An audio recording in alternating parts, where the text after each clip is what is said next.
कुर्रत Usman season 7 के लिए जैसा कि बहुत से नए अदाकार इंतखाब किए जा रहे हैं और ज़्यादातर आपको नए चेहरे देखने को मिलेंगे सीज़न 7 के अंदर।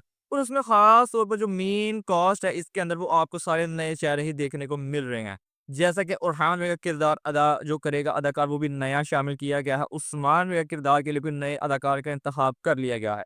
तो दूसरी तरफ अभी तक मालून खातून और नीलोफर खातून का जो किरदार अदा करेगी अदाकार वो अभी तक सेलेक्ट नहीं हो सकी, वो फाइनल नहीं हो सकी। लेकिन बहुत जल्द उनकी खबरें भी सामने आ जाएँ, कौन-सी अदाकार नीलोफर खातून और मालूम खातून का किरदार अदा करती हुई नज़र आने वाली हैं सीज़न 7 के अंदर। लेकिन जो उरहान बे के किरदार के लिए अदाकार को सिलेक्ट किया गया है और जैसे ही उस्मान बे किरदार के लिए इस अदाकार को सिलेक्ट किया गया, उसके सिलेक्ट हो जाने के बाद, फाइनल हो जाने के बाद सोशल मीडिया के ऊपर काफ़ी ज़्यादा इन दोनों अदाकारों को लेकर बातें चल रही हैं कि ये दोनों अदाकार परफेक्ट नहीं बैठेंगे, ये वैसे किरदार अदा नहीं कर पाएँगे जिस तरह इससे पहले उस्मान का किरदार अदा करते हुए, उरहान का किरदार अदा करते हुए दोनों अदाकार नज़र आ रहे थे।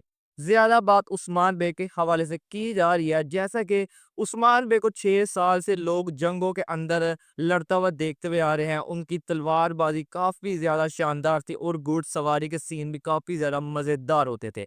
और जैसा कि जिस अदाकार को सिलेक्ट किया गया है उस्मान बे किरदार के लिए, वो काफ़ी ज़्यादा एजेड इंसान है। बस यही बात की जा रही है कि ये अदाकार कैसे वैसे तलवारबाज़ी कर पाएगा या वो सारे एक्शन सीन कर पाएगा। लेकिन यहाँ पर ही आपको बात बता दें कि सीज़न 7 के अंदर आपको काफ़ी ज़्यादा टाइम जंप देखने को मिलेगा, जिसके अंदर उस्मान बी की जो एज है काफ़ी ज़्यादा हो चुकी होगी, यानी वो जो आखिरी उनकी एजेस के कुछ ज़िंदगी थी वो दिखाई जाएगी। और उसके अंदर आपको सिर्फ उस्मान बी अब अपने महल के अंदर ही दिखाई देंगे, यानी जिस तरह 6 साल आप उनको जंग के अंदर और मुख्तलिफ सीन्स के अंदर लड़ता हुआ दिखाई देते थे, ऐसा नहीं होने वाला सीज़न 7 के अंदर।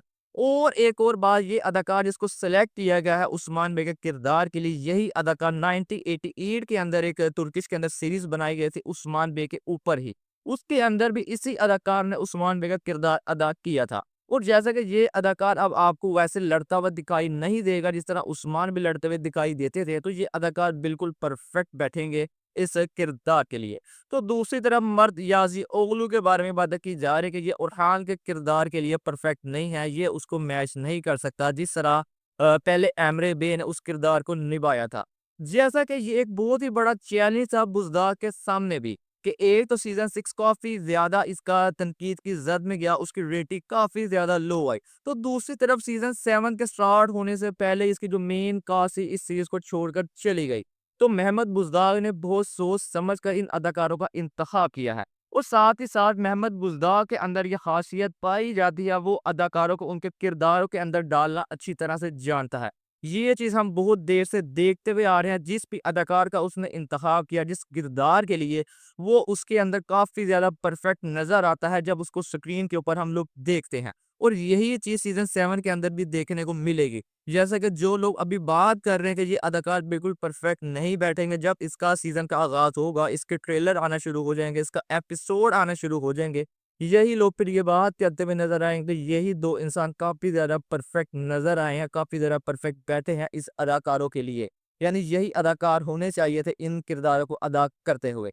यानी अभी जो लोग बात कर रहे हैं वो कबल अज़ वक़्त है, यानी आपने इनकी एक्टिंग देखी ही नहीं, आपने इनके किरदारों को देखा ही नहीं, तो आप अभी इनको जज भी नहीं कर सकते कि या ये अदाकार इसके लिए परफेक्ट होंगे या नहीं।